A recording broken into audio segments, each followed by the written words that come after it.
Just give something that we don't know. How do you say I'm a star player in Portuguese? There's eyes on you. So, I mean, if you're just a regular boy at that age, you're just a regular boy kind of thing. Whereas if you're a girl and you actually have some talent, there's eyes on you. And after Appleton, where did you play?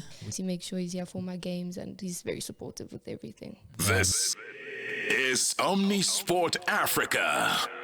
We're putting African sport first. Live and on demand on your phone. Data free on the MTN network in South Africa. T's and C's apply. And online at omniaudio.africa. Because reading about it tomorrow won't help you today.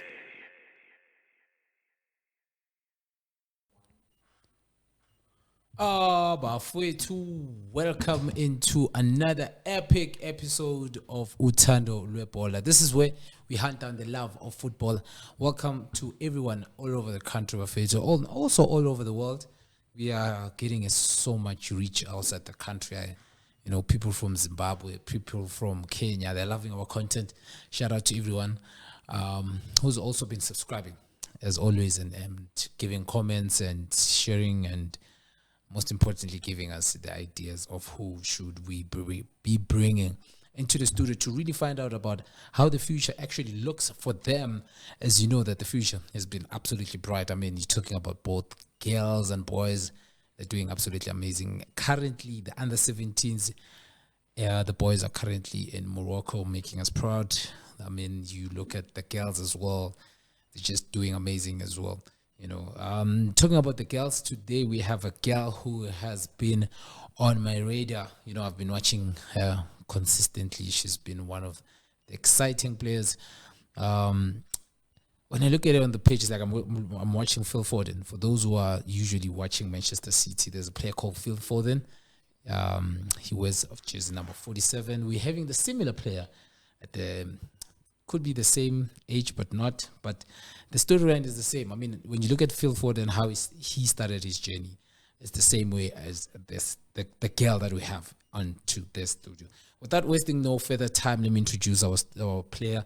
She comes all the way from Alberton. Yeah, not from far from where I come from. That is Julia Goncalves. Is it Julia Goncalves? Goncalves. Yeah. Oh, okay, cool. What language is Goncalves? Portuguese. Yeah. Okay, awesome. We've been given presence of people who speak Portuguese here as well. Can you just give something that we don't know? How do you say I'm a star player in Portuguese? I can't speak Portuguese. Oh, you're not that really deep over there? No. Okay, cool. But how do you say hello to everyone? Bon dia. Bon dia. Yeah. Oh, okay, cool. Bon dia to everyone, Bafowethu. This is Julia Goncalves. She's currently playing for JVW as well. She's represented the country as well at the biggest stages as well. She's just a star player. How do you feel when you've been giving praises and also being mentioned as a JVW player? How does that go inside you? No, there's so much honor. I mean, JVW is such a great club, the country. I'm so honored to achieve everything, and with the praises that I get, I appreciate it so much. It's not like any player can just get told that you're great or you're a good player and you're going far. So yeah, I really appreciate everything, all the support, and it always means a lot. Yeah, definitely. The support you've been getting. And talk about the support, you've been getting it from your family. I mean, they've been so cheering. They've been there with you throughout the struggles, I'm quite sure. And this is why we're here, for you to share the stories with also your family. How has it been for your family to really accept that you're a girl that is playing soccer? I think my dad is the happiest person alive. When I told him that I wanted to play, I think it was a bit of a shock. But once he saw that I have something, then he's over the moon. Yeah, he's never missed one of my games. My mom, she's here now. Yeah, they're very supportive. I'm very grateful always. They've sacrificed a lot. My mom driving here, there. So yeah. Very grateful. And talk about let's start with your mother. What sort of a person is she? Like when you just, the relationship with your mother, just not only about football, but just in general as a daughter and mother. How is the relationship? No, I'm very close with my mom. I can go to her about anything. I love her very much. I spend a lot of time with her, always, every day. My mom's an amazing person. Yeah, absolutely. And your father? How's the relationship with your father? How is he? What sort of father is he? He's a good dad. He works on the mine, so sometimes he's not here. He has to drive to like Klerksdorp, 2 hours away. So Mondays to Wednesdays, he's not really here that often, but he's here for my games. He makes sure he's here for my games, and he's very supportive with everything. Yeah, no, definitely. Thanks a lot to your family as well for being really supportive.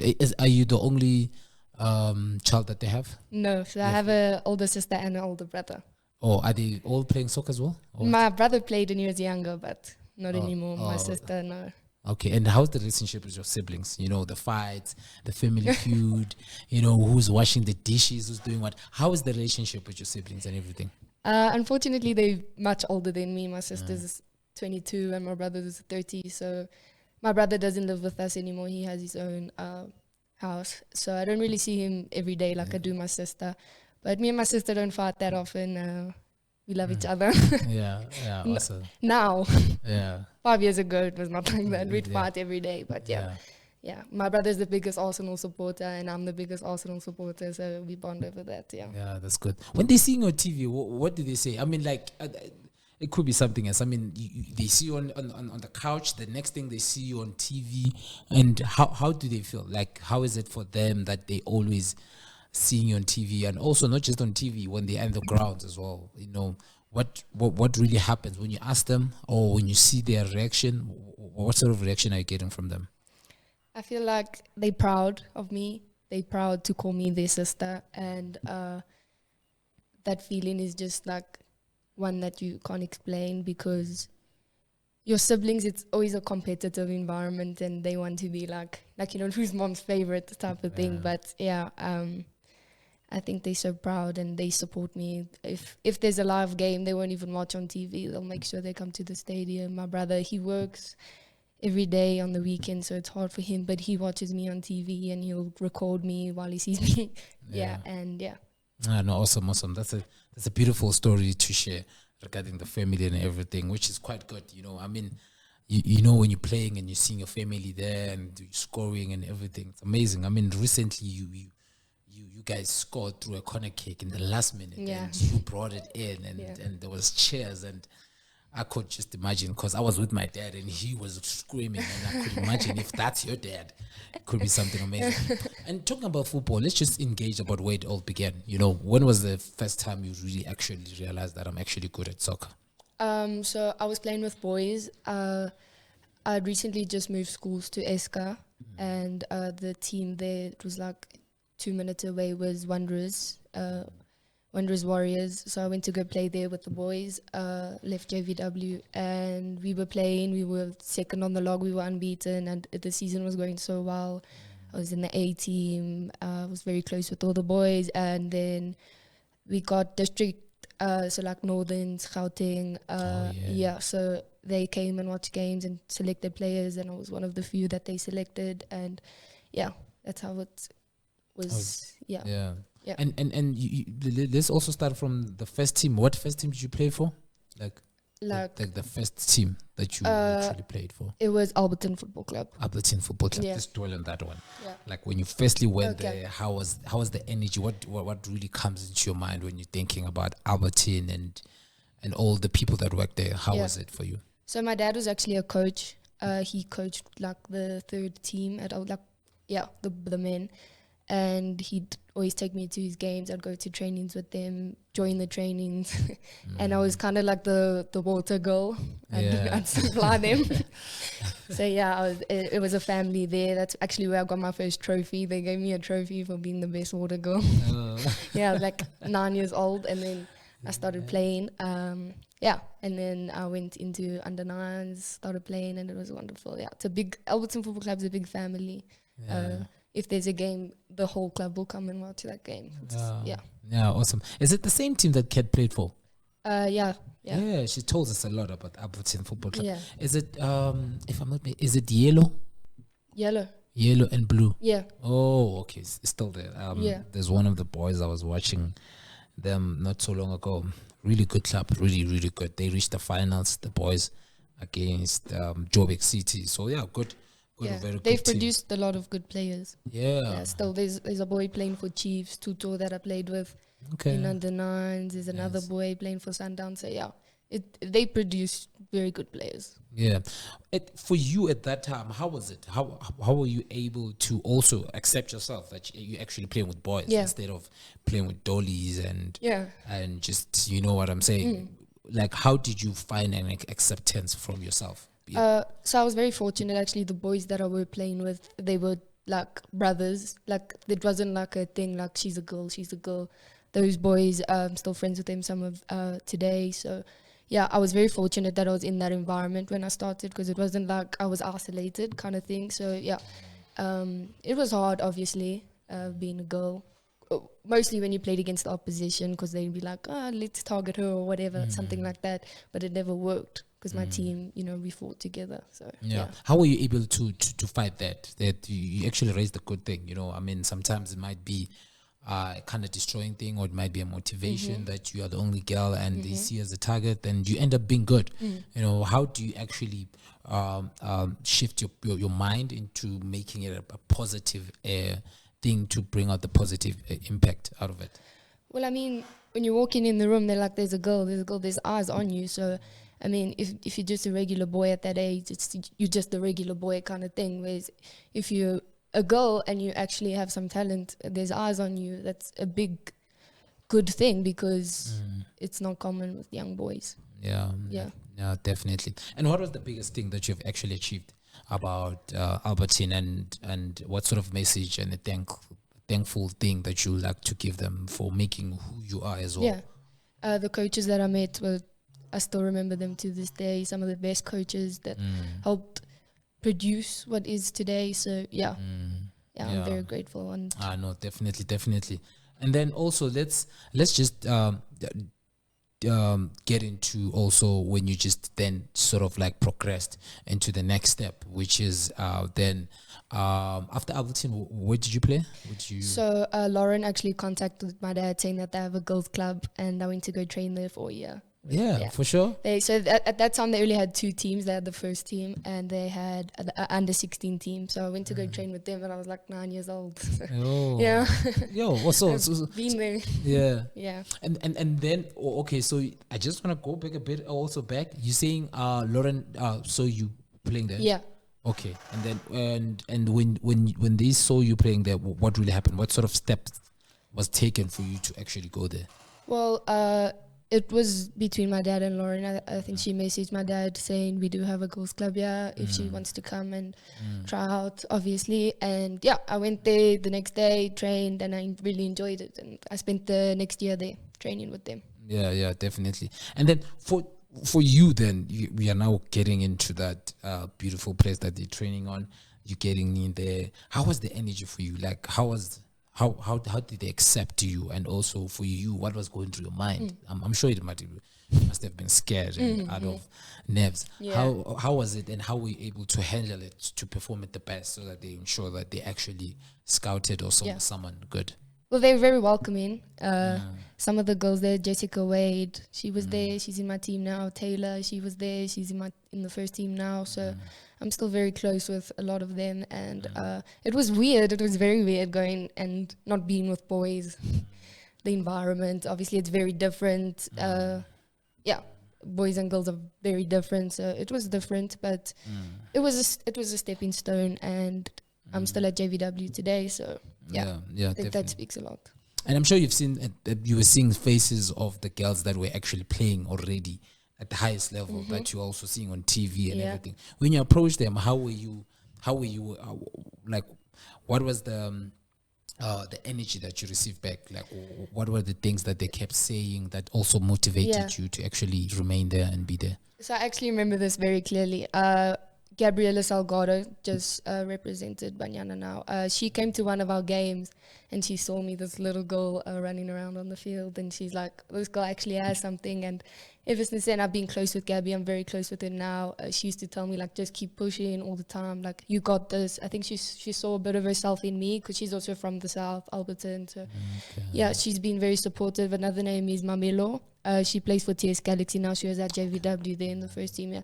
She was also exactly the same, guarded me, helped me. And I used to like tell my dad, they playing this weekend, let's go watch. Like, we we'd drive an hour away just to go watch them play because they were idols and role models. Yeah, for sure. Yeah, no, definitely. Let's talk about also Janine Van Wyk. What sort of a person is she? Like, for people who don't know, what sort of a person is she? Like, who is she? Like, to you, when you're saying Janine Van Wyk, what comes into your mind? A leader. Yeah. Janine's been very helpful. She's a big part of where I am today. Janine is a leader, and I think that's shown with what she's done for the country. She's the most capped player in Africa, men and women. So Janine is a wonderful person and a great leader and a big role model too. I don't only think only girls, young girls. Yeah, definitely. And then the energy there, like more especially when you guys going, let's say also, I always actually like asking this one, when you guys lose, like how do you guys get to regroup yourself? Because there's so much under pressure when you're going playing outside against other teams. There's this pressure that yes, you guys are really good and everything, and it's highly expected from you guys to always win every game. But football, you win, you lose, and you draw. When you draw when you draw points, like how do you guys regroup yourself?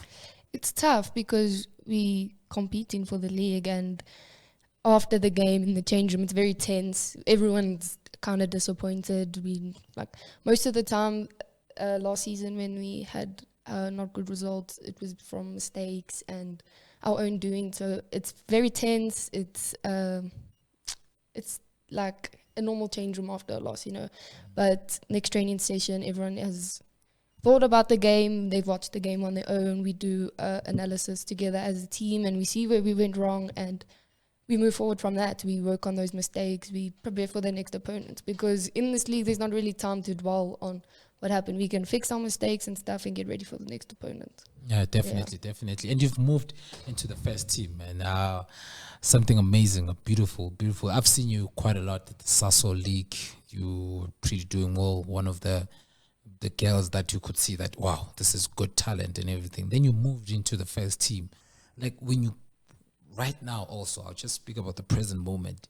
You being at the first team, how is it? Like being able to play in different venues, playing against people that are like, the people who are working, like they are working, they have children, they are working, they need to provide at home and everything. How is it playing against those people, and also being in the changing room with all the guys, with all the people in the changing room and the coach and different perspective and playing on TV and being expected to do well because you're one of the youngest stars that are coming up. How is it for you? How is it the pressure for you? You being able to go to sleep with that energy, how is it? For me, pressure is a blessing. I feel like, when, for me as a player, when I have pressure, I know I will perform. And I'm so grateful to be in the situation where I'm competing against, the best in the country and playing with the best in the country in my team. And not many people can say that. I'm very grateful. My team, I love them. I love traveling away. I love playing at home. I love stepping on the field. And I love wearing the JVW badge. Yeah, definitely. Yeah, definitely. And also that's not just your biggest achievement that you've actually achieved. Getting the first call up. How was it? Like, let's engage about that first call up for the national team. Like, what really happened? How did you find out, and what game it was for? So it was preparation for the under-17 COSAFA. Okay. In Malawi. Yeah. Oh. So they called a big group to select the final squad to go 2 months later to Malawi to play. Oh, okay. Yeah.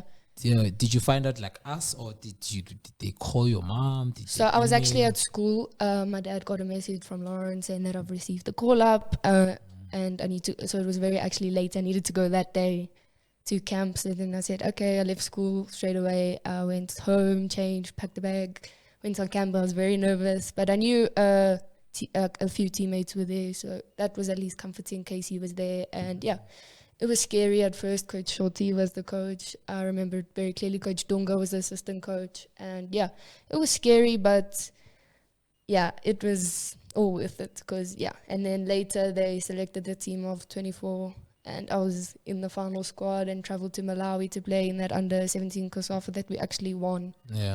We walked away unbeaten with the trophy. So came back with the trophy. Yeah. Oh, yeah. You getting your first debut, to getting your first. Was it the first fly as well, or you were regularly flying, or what? It was half, I would say. Yeah, definitely, because I got my first goal for the country also in that tournament. So yeah, it was Against what? it was against Namibia. Namibia. Yeah. Oh, yeah. What went through your mind? Like scoring for the national team. I was so happy. I was so grateful. I remember that day. It was the 3rd of December. Yeah. Yeah. Yeah. And walking out of the tunnel, you're walking out of the tunnel, there's this FIFA song, I don't know, that you know that FIFA song, and then you go into the side of your flag and you're standing there and you're waiting for the national anthem. Like, what comes into your mind when you're looking at the crowd, then there's like this TV guy on your face?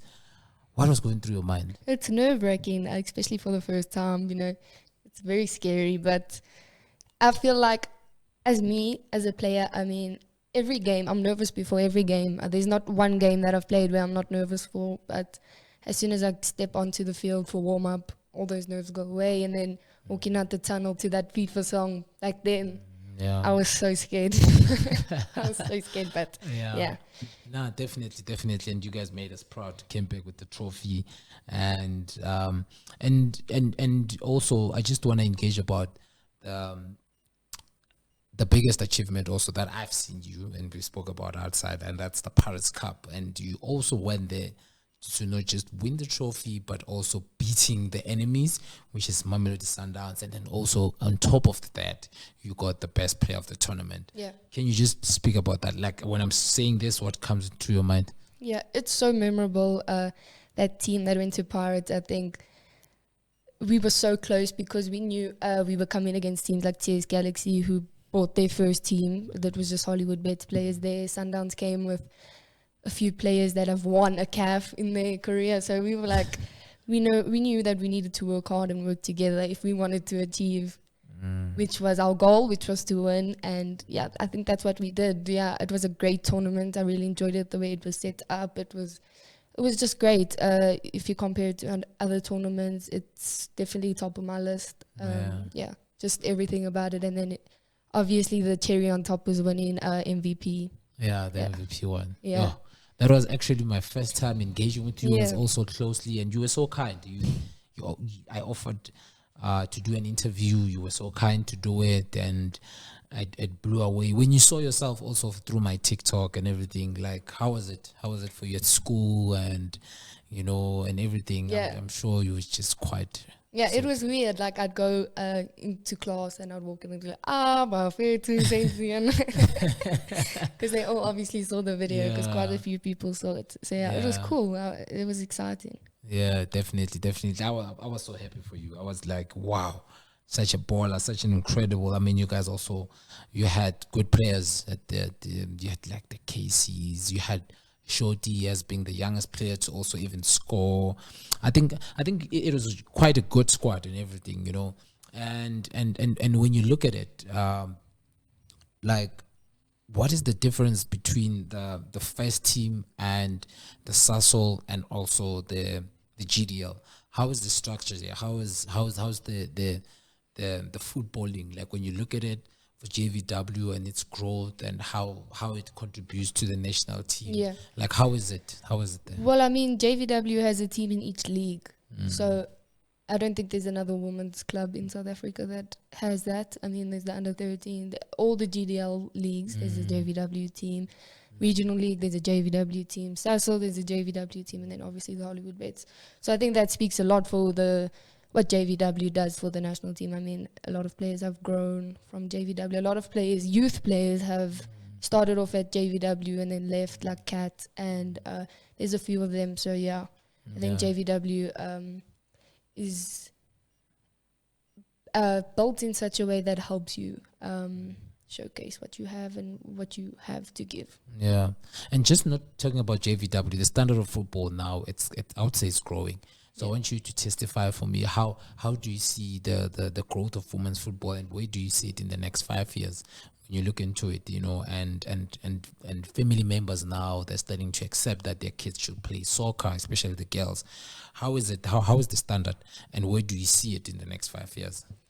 Well, I mean, we were introduced to the GDL League recently, and I think that's such a huge thing because girls now don't need to play with boys. They don't need to. There's a league for you to play in as a young girl, and I think playing with the boys and playing with the girls is two completely different things. Just the way the game is played, the speed, everything about it is different. So I think starting young with girls helps you adapt to that kind of speed and tempo and everything. And yeah, as for growth in the country, it has grown so much. I hope it continues to grow because obviously we don't want this to be where we stay. We want to continue. We want the league to become professional, and yeah.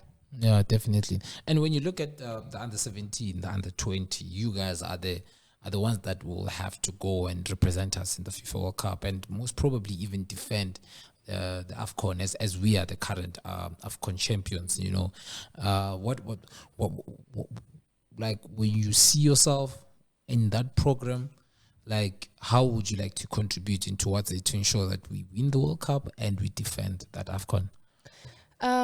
I'd like to do all I can. You know, we played under 17 last year. It was so heartbreaking. We went to Ethiopia for the World Cup qualifying. Unfortunately, we did not make it through. We lost 2-0 then, came back and drew 0-0. And it was tough. I mean, obviously, I want to go to a World Cup. And later this year, we have under 20 World Cup qualifiers. We play Eswatini in the first game. So I'm excited. I want to go to a World Cup, and I want to do everything I can to go to a World Cup. I want to ask you this question. Why did you went for number 47? Out of all these numbers. I used to watch, obviously, City. They've won many trophies. I'm not a City fan. I do not like City, but a player stood out. Obviously, the way City play and his age. He was very young. He stepped into the first team like me, the youngest, and I don't know, I thought it just fit. I mean, he was doing so well when I think he was 18 years old and he played. And I mean, there's interviews where Pep speaks about him and says that he didn't know Messi when Messi was Phil Foden's age, but he thinks that Phil Foden is technically the best player that he's ever coached. And I mean, that's a big thing. And yeah, I just really liked Phil Foden, and I said last year, I was like, yeah, I'll take 47. take 47. No, that's a good one, because every time we're watching, we're like, we also assume that is has to do with Phil Foden and everything, and you just playing, and it's more like you're doing the same thing, you know, the same position. And which one is your preferred position? And also, another question that I like to pose is that when you are not studying games, how do you then, how do you take it? How do you actually take it? So for the first question, when I'm on the bench, it's not necessarily a thing of like discouragement. It's like, it's football. Like, you're not going to be in the starting 11 each time, and especially in the position that I'm in now, being so young and in the first team. I mean, it's okay. It happened. I mean, Ronaldo didn't start when he first signed for Manchester United. I mean, you know, he had to do his time on the bench, and I get excited when I sit on the bench because I know I have an opportunity to go off the bench and make a difference in the game, you know?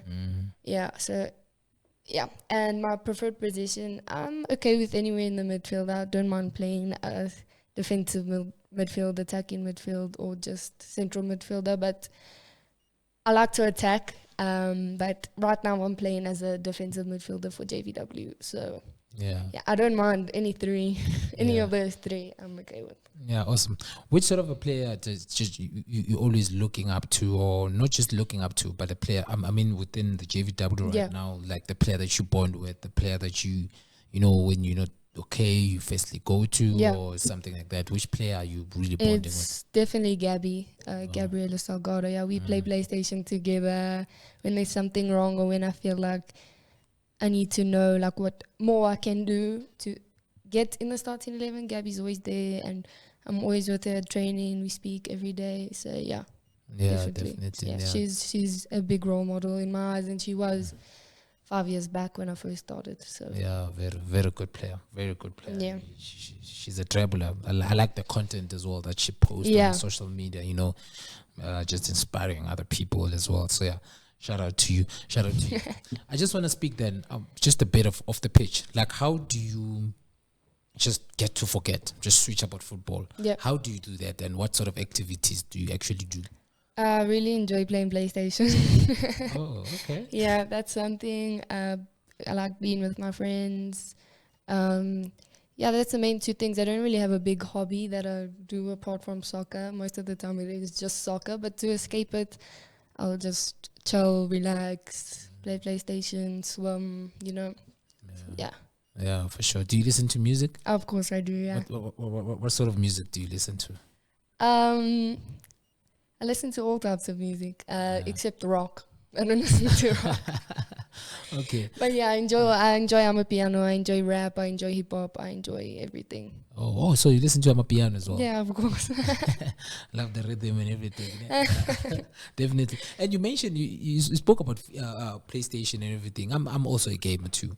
You know, do you play? Is it FIFA? Is it Yeah. they call it EA Sports now? Yeah. You can really beat me. Yeah, I can beat you, I promise. Which team do you normally use? I like Bayern Munich. Bayern Munich. Yeah. Oh, okay. Good wingers. I Yeah. must assume as well. Yeah, good keeper. So yeah, definitely. Midfield, that Musiala. Yeah. On EFC. Definitely. I mean, let's also talk about school. How do you balance school and football? I mean, you like now we spoke about you playing for the first team. Now you have to moving around quite a lot, training as well is so demanding. And now you are Julia that needs to live your normal life as well. There's a family. There's quite a lot in the plate that you need to ensure that you're balancing. But school and football, how do you manage the two? Personally, it's very easy to manage for me because of the school that I'm in, ESCA. They are very flexible.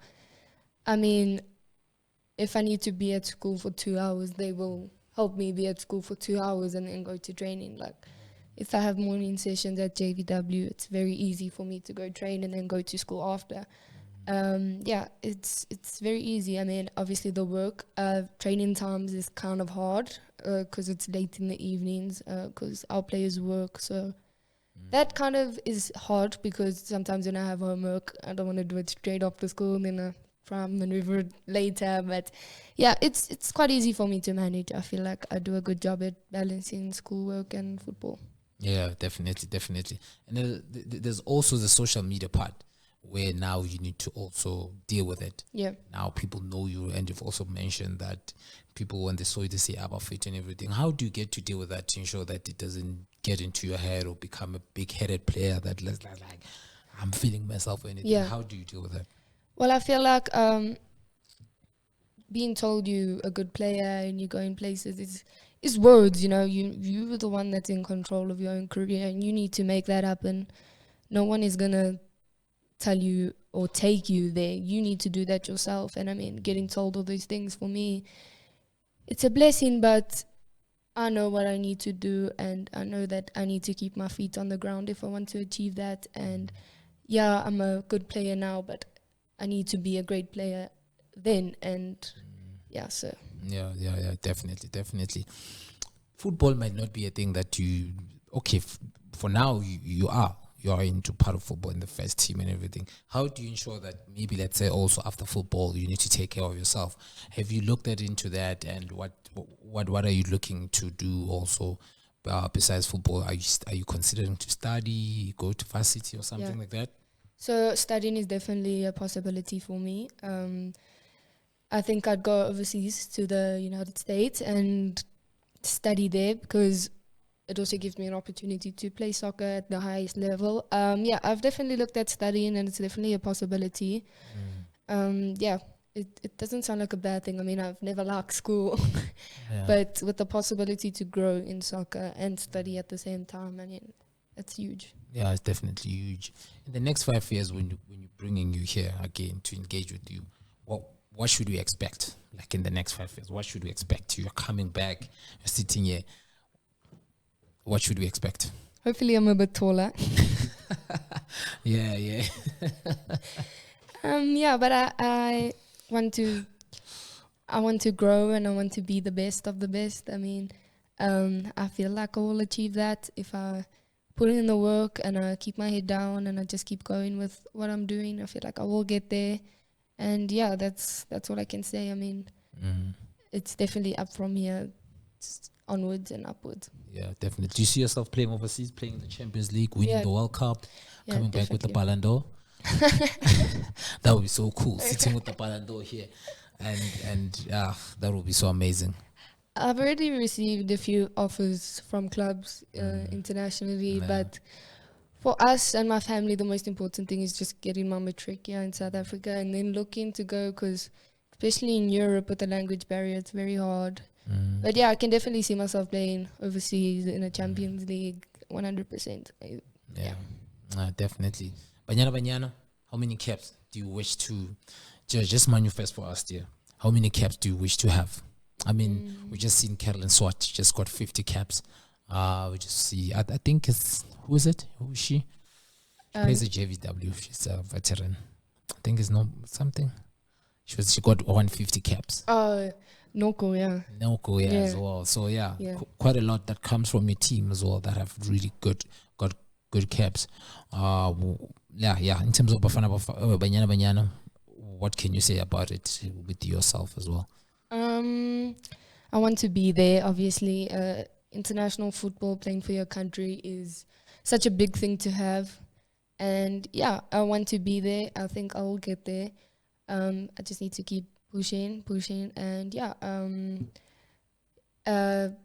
caps, I would say 150 also. 150? Yeah, let's aim for 200. Break a record. 200. Or even do way better than Portia Modise, and so forth. Yeah. And just to inspire a lot of girls out there, especially the ones who don't have opportunities like you and everything, if you can look into that camera, what advice would you give the young girls out there? Just do you. Focus on yourself. People are going to tell you different things, but what matters is what you do about it. And if you have the opportunity to train and you're telling yourself, no, you don't need to, or whatever, motivation isn't always what matters. Sometimes you just need discipline to get it done. And if you really want it, then I think that'll speak for itself, and you need to keep pushing and listen to yourself. Awesome. I haven't asked this question that I usually ask. 5 players that you'd have as a team, like when you're playing five aside. Okay. Which players would you have in the whole world? Yeah. Or just the ones that you've played with from under 17. Yeah, in the national team, mix everything, JVW. Okay. 5 from the keeper until strike. 5v5. Yeah, 5v5. Include yourself. So basically choosing 4. Okay, so I'd have Kaylin. Okay. At the back, I would have Surprise. She's my friend from under 17. She's a very good defender. Okay. Yeah. Another one I would say is Gabby, obviously. Skillful player, 5v5. I've played 5v5 with her. Yeah, she will cook. She will cook, definitely. Yeah. Another one is Robin. Okay. Midfielder at JVW. Oh, Robin. Okay. Yeah. Okay. And then she's a baller too. Yeah. For me, she's the best midfielder in the country. Yeah. So and in front is you. Yeah. Cooking. That's a strong team. Listen, thanks a lot for coming. Thanks a lot for engaging with us. Shout out to your mother as well, who was here and making sure that you're quite safe. And yeah, man, shout out to everyone at JVW and so forth. And we are pleased to have you here. And where can they find you on social media if they want to catch up with you and see you and see your journey till you get into winning the Ballon d'Or? My name and surname, Julia Goncalves. Yeah, you'll find me there on Instagram. And TikTok is just Julia Goncalves. Julia Goncalves. Yeah. Okay. You'll see her there, Buffet too. Just go and follow her. Amazing player. Baller, as she said, you just watch out for jersey number 47. They're always playing also in SABC. Shout out to SABC for being part of the women's football by exposing them. I'm also trying my best to really expose the youth football. That's why we are here, to ensure that you guys know about the future talent of Banyana and both Bafana as well. Shout out to everyone at Albertine for growing her. Shout out to everyone from Tembisa in my hood for still supporting us. Shout out to everyone in South Africa. Remember to find our content as well on YouTube at Omni Audio Africa, as well at the website as well. Shout out, you can catch us on our social media as well, just to catch up and really see what we are doing, who are engaging, because this is not only the show that we give you, also got some couple of shows that are quite interesting that will have you locked into our sports as well. Thanks very much.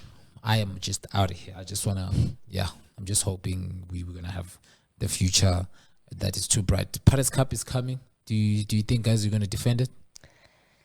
Of course, I'm gonna say that we're gonna defend it. I'll never say we're gonna lose, never. But yeah, I'm excited. It's next weekend. Yeah, Yeah, definitely. yeah. Watch out.